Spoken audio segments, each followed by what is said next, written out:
Hello and welcome back for part 3 of Step Out of the Storm, Navigating Crisis. So when we left off, we were talking about how we are de-escalating from our crisis point. So we're going to start our discussion now with stage 7, which is the recovery stage. So the big crisis is over. The student has begun to regroup and cool down. And now we're going to talk about recovery. So at this point, the student is returning to their calm state. And here's another pro tip. If you don't know what your student looks like when they're calm, you're not going to know when they are actively in recovery stage, right? So another reason to really get to know your students, to really build your relationships with them, so that you know what calm looks like and you know what we're looking for right now, okay? There were a lot of emotions running high in that crisis stage. Right? There might have been a lot of anger. The student might have said things, might have done things that they don't feel very good about right now. Okay? They might feel ashamed of their behavior. They might be sad because of what happened. They might be afraid of what's going to happen now. They might actually be regretful. They can be filled with regret for the way that they have acted. All of those feelings are really natural, and all of them have to be respected by us as the adults, right? All of us have done things that we're not too proud of, haven't we? Yes, we have, right? We need to extend a level of grace to our students to help them learn how to deal with things better the next time. Students at this point might have a hard time verbalizing what exactly was going on in their head as they were in active crisis, right? This is a problem because typically as grown-ups, what do we do? What do we say? Why did you do that? Why were you acting that way? What was going on? That level of high emotion sometimes can sort of block out all logic and reason. So the student might have a hard time telling you exactly what was going on. Some students can.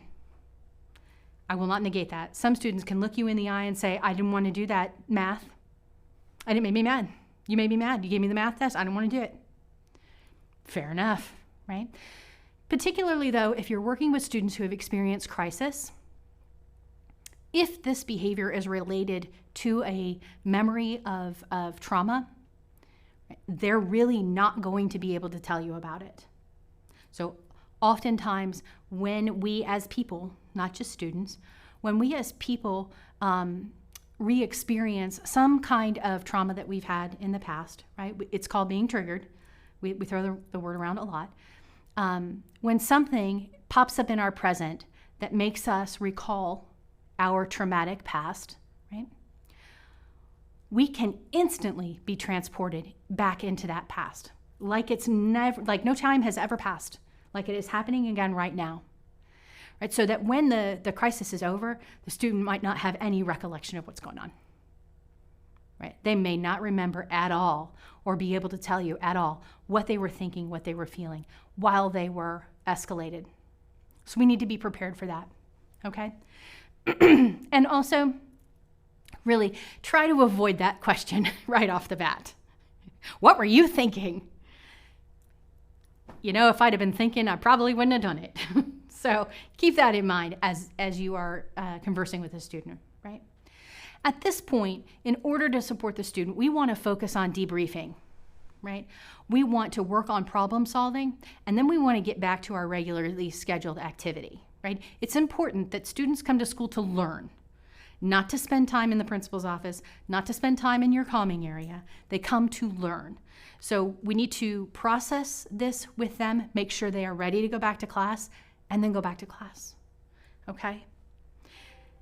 Keeping the debriefing as short as you need it to be is important. And we're going to talk more about the sort of art of debriefing in a couple of slides. But we want to debrief, we want to talk about what happened and do some problem solving before we start talking about consequences, okay? There's a lot of reasons for that, mostly just to help the student really cool down before you start talking about what's not going to happen, right? You're not going to get to go on the field trip, or I'm going to have to call your dad, or you're going to go to ISS. Whatever the consequence is, we want to make sure that they are at the most calm that they can be as we tell them that bad news, right? So we want to focus on problem solving. We want to focus on debriefing, and we're going to talk about that in a couple of minutes. We also want to make sure, and I want to remind you, that you need to document the incident. Speaking for all behavior people everywhere, if it's not written down, it did not happen. It didn't happen. I don't care if a chair went through the window.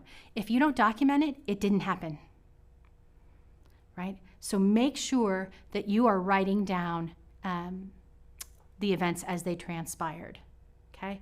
We'll talk about that more in a little bit. All right, let's go back to understanding your students. I've said it throughout the presentation, throughout this webinar, that having a solid relationship with your student is key to being successful, to helping them de-escalate, right? A huge part of that is understanding your students, understanding where they're from, understanding the cultures that they come from, right? When you work in public education, your students come from everywhere, right? And you might not come from the same cultures that your students do. So understanding the mores of your students' cultures are really, really important, right?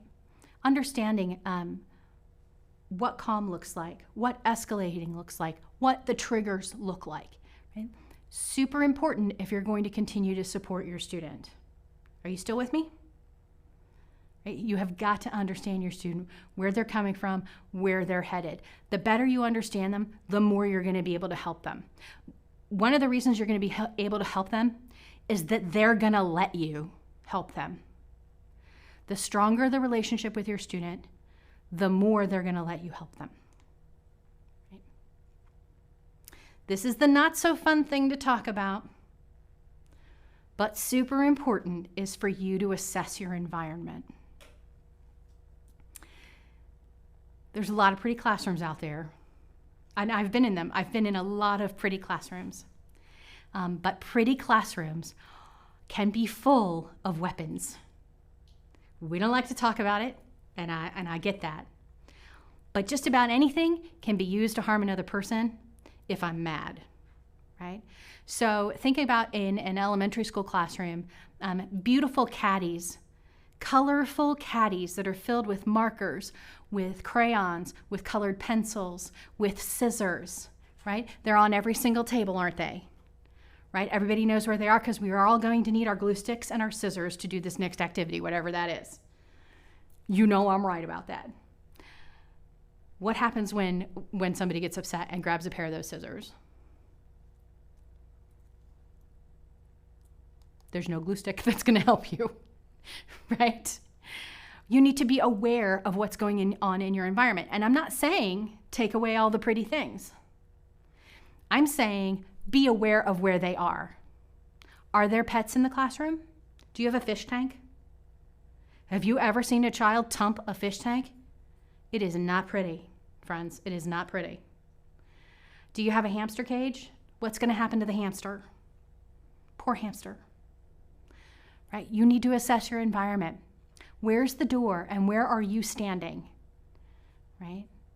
Is your goal for the student to be able to run away? Is your goal to stay in the classroom? You need to think about that. Where is your body? You cannot be blocking the student from the thing that you want them to do. So for example, I was in a program many years ago outside of Austin.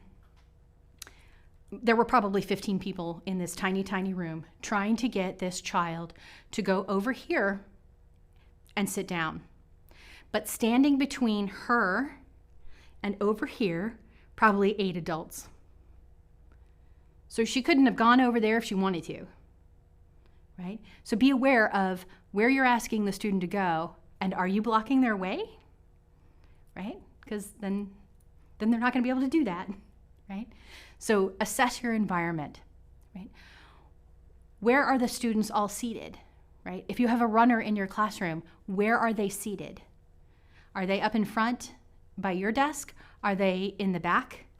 Right? It depends. Do you want to slow the runner down? If so, you want to put them up there by your desk, right? If you want to make sure that the runner can get out and get out safely, put them towards the door, right? Assess your environment. iPads, Chromebooks, phones, all things that can be thrown really, really easily. Where are they stored in your classroom? Just be aware. You don't have to change anything. Nothing has to change. You just need to know where everything is, right? So that you can maintain safety. Still with me? Excellent. Body positioning. We talked about this a little bit with my example of the student and the mat, right? What is your body positioning doing? What is your body language telling the student at this moment, right? Remember, you don't want to stand so close to the student that they can hit you or so far away that you can't respond in time, right? So make sure you're aware of where your body is and what it is saying to the student in that moment. If you walk into a classroom with a student who is upset and you have a school ID and you're taking that off and you're pulling your keys out and you put your iPhone down, right? Nothing says smack down like yanking your school ID off and like tossing it on the floor, right? Nothing says bring it on like pulling that school ID off. So be careful about the messages that you're sending to your students as you're responding, okay? Okay. Oh, good. Does everybody remember what to do with this slide? We're going to take a deep breath in and let it out. And once more.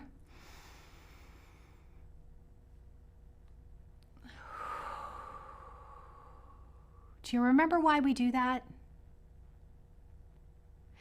Well, one, it's helpful if you want to co-regulate with your student who's becoming upset. If you can control and regulate your breathing, they will subconsciously control and regulate their breathing, which will help them return to a calm state, right? But another reason that deep breathing is helpful is because it strengthens the connections inside your brain between your fight or flight and your prefrontal cortex. So just a little bit, we're not going to talk about this for a long time, but your prefrontal cortex is pretty much where all of your executive functioning skills live, right? Organization, your ability to do academics, all these things live up here in the front of your brain. On the inside of your brain are your survival skills. They live in your amygdala, right? And to strengthen the relationship between your survival skills and your outside brain, take those deep breaths, right? And encourage your students to do this. Stop your class every 30 minutes, every 40 minutes, and have everybody take 2 deep breaths, because it will strengthen that connection and allow your students time to respond versus react when things happen in the classroom. So just a little bit of neurology there at no extra charge. All right.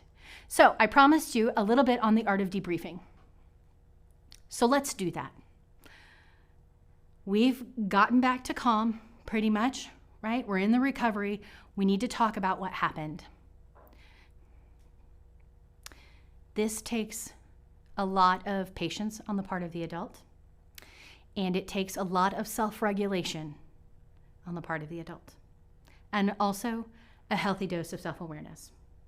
Because what's going to happen in this art of debriefing, because remember we talked about before, the student has a version of what happened, right? They have their perception of what happened. That is their truth. And you, as the adult, you also have a version of what happened, your perception of the truth. They may not match. It's okay. They might not match. It's really, really important that you take the time to hear the student's version of things, right? Remember that old saying that perception is reality? Yeah? Their perception of what happened is really what happened in their minds, right? So even if it doesn't match yours, it's really what happened to them. So it's important that you listen to their version of what happened, that this is how they perceived what was going on, right? Hear it all out. Ask those probing questions, right? Tell me more. Ask those questions that don't imply judgment. Yeah? Well, why did you think that was a good idea? Remember to avoid sarcasm. Always avoid sarcasm. Tell me more about that. How were you feeling? Ooh, it sounds like you were frustrated. Okay? No judgment. I'm just asking for information. I just want all the information that I can get so we can figure out where we can meet in the middle. So I'm going to listen to the student, and then I'm going to tell him what I saw. This is what I saw happening, right? So the student, for example, maybe you put the math test down on their desk and you put it down really hard. And in their mind's eye, they were already in trouble and they hadn't even done anything yet, but you pounded on their desk, right? You're completely clueless about that. You just put the math test down, right? You didn't mean anything by it. It was just an accident. It just happened. It was just one of those things, right? Really important that you see now that this is how your behavior was perceived by this student. There's no fault here. There's no blame placing. I'm not blaming you. I'm not blaming the student. The student thought one thing and you meant something else, and that's just what happened, right? And that's okay. Tell your version of the story, right? Let's see where we can meet in the middle. So if that happens again, what can you do that would be more productive, that would feel better than throwing the Chromebook at me? What else could you do? You could say, hey, did I do something to make you mad? Right? And I'll say, no, let's just put the test on your desk. It's no big deal. And then we can move on, right? Super important to have that conversation, and then super important to role play it, right? The best way to learn something is by doing it. So practice it, right? Even if you are not the person that the problem started with, practice. Practice, practice, practice. It doesn't have to be long. We're not looking for an Oscar award-winning rehearsal here. We're just practicing that skill a couple times so it's not foreign the next time that they have to do it, okay? Speaking of maybe you're not the person, oftentimes somebody else gets involved in the crisis so that the teacher can go back to teaching, and that's totally cool. But if the problem started with the teacher or the para or the principal, whomever, it needs to end with that person. Are you with me? In between, other people can get involved. I can come in. I can help the student de-escalate. I can help them re-regulate. I can have the conversation with them. I can do the role playing with them. But then they need to go back and repair their relationship with the teacher or whomever it started with, right? So if it started with the teacher, it ends with the teacher. Even if that is as simple, because in high school you don't have time, and I get that. It's as simple as, can you step out into the hallway for 2 seconds? What do you have to say? What do you have to say? Boom, Bob's your uncle, we're done, okay? Any questions on debriefing? All right. So when you're debriefing, let's talk about these three key areas here. One is the language that you use. We already know what's a big no-no. Sarcasm, that's correct. Sarcasm, avoid sarcasm. Jokes at the student's expense, not okay. Belittling or shaming the student. I can't believe you did that. That was such a kindergarten thing to do. Absolute no-no. The second thing is the wait. A few words about waiting. Have you ever cooked with a crock pot? Right? If you put a pot roast in a crock pot and it's supposed to take 8 hours to cook, right? You can't take it out at 3 hours and then eat that pot roast, can you? No, because a crock pot is not an Instapot. Waiting for behavior is like working in a crock pot, right? You can't hurry the process. I understand that it's important for everyone to go back to their regularly scheduled activities. It's super important. I got it. But you can't hurry it. The more you try to hurry somebody into calming down, the more likely they are to go back into their environment and re-escalate. And that's what we don't want. So waiting could be waiting for 5 minutes, depending on the student. Waiting could be waiting for several hours. I'm not kidding. You could wait for hours. You could wait for an hour. You could wait for 2 hours. Maybe it'll only take 20 minutes. Who can predict? But you have to wait for as long as it takes for the student to fully de-escalate. Because if you don't, this whole debriefing thing is going to be worthless. It's going to be worthless. If you try to hurry the process, it doesn't even count for anything, okay? So you have to respect the wait time. The third part of this, the third critical part of debriefing, is really assessing yourself. Just like I asked you to assess yourself when the student was in crisis, remember? You've got to assess yourself now. How close were you to the crisis? Like, what were you the person in the classroom with the student as he was exploding or she was exploding, right? Or they were exploding? How are you feeling? If you're still escalated and not calm, it's okay for you to take a step back and ask the student to wait for you. I have seen many, many times that the student is ready to move on and the staff is not. And that's okay. And it's perfectly okay for you to say, I understand that you're ready to have this conversation. I'm not feeling that good yet, so I'd like a few more minutes to calm down. Does that make sense? Fantastic. So remember to assess yourself. Great. Now let's talk about making things right. There's always consequences associated with behavior, right? There's positive consequences and there's negative consequences. But we have to make things right. So if, for example, the student tore down all of the posters in your classroom and ripped them up, what would be an appropriate consequence for them? To fix the posters, right? We want to make sure that the consequence for the behavior makes sense and is related to the behavior itself, right? So if the student rips up all the posters in your classroom and the consequence is they have to go mop the cafeteria, not a good consequence. Don't do that. But it's just an example of what it doesn't have anything to do with what happened in your classroom. Right? You want to make sure that there's some kind of line of logic between what happened and how the student's going to make it right. A lot of times that involves having some kind of restorative conversation. Some kind of conversation between the staff who were involved in the crisis and the student who was involved in the crisis, possibly other students as well, right? It can be very scary for somebody to go off in the classroom and the students have to leave the classroom very quickly. That can be very scary. So maybe making things right involves, hey, I'm sorry, you guys. I didn't mean to scare you if I did. Maybe not, right? Make sure that the student has an opportunity to make things right. If you have, for example, if you've ever been in a pre-K or a kindergarten class, they have thousands of little counting items, right? My favorite are the tiny little teddy bears, right? They come in red and blue and green and yellow, and they are small, medium, and large.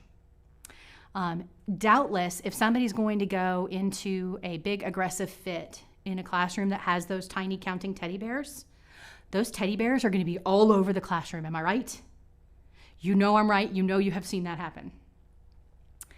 Well, a logical consequence then would be to pick up all the tiny counting teddy bears. That's a lot. That's a lot to do. So let's, again, extend some grace to the student by helping them do that cleaning up. So we're going to do the cleaning up, and I'm going to say, I'll hold the bucket while you pick up all of the bears. Or I'll pick up the red ones while you pick up the blue ones, right? So you're not doing all of the work. They're not watching you clean it up. We're not going to call somebody else in to do it. But they don't have to do the overwhelming task of picking up 1,000 counting bears by themselves, right? My favorite is, I'll hold the bucket while you put them in there. That always works out well. So are you still with me? Yes? Okay, fantastic. Documentation.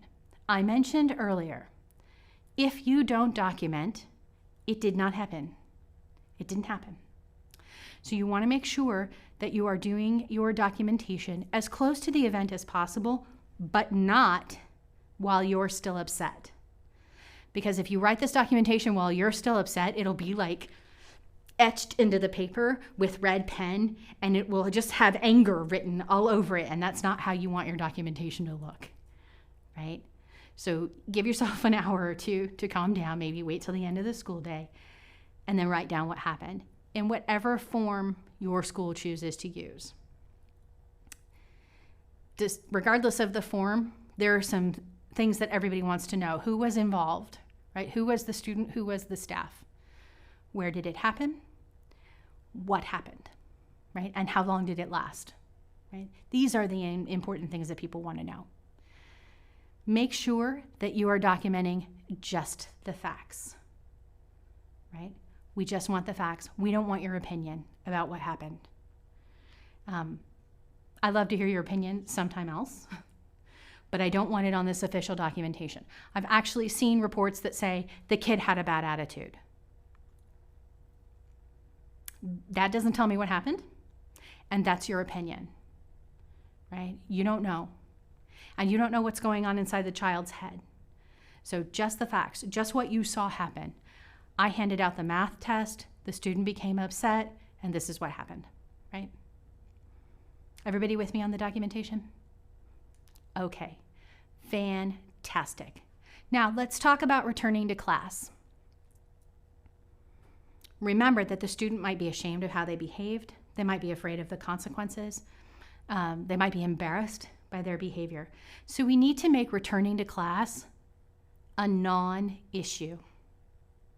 It's nothing. We're just going back to class.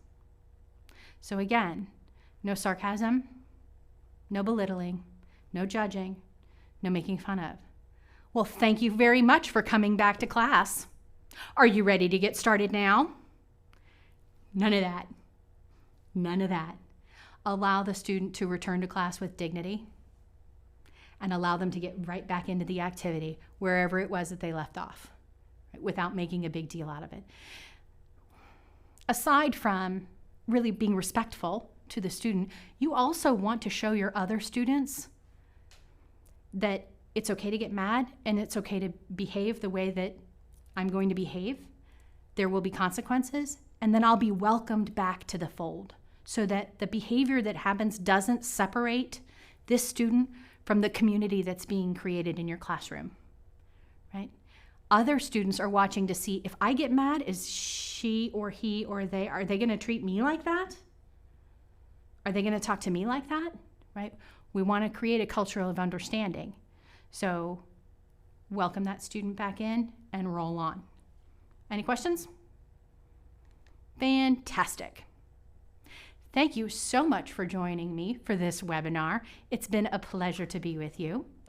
If you're interested in learning more about student behavior, take a look at these references. I'm sure you'll get a lot out of them. Again, my name is Monica Kurtz. If you have any questions or comments about this webinar, please feel free to reach out to me. Here is my email address, and I look forward to hearing from you.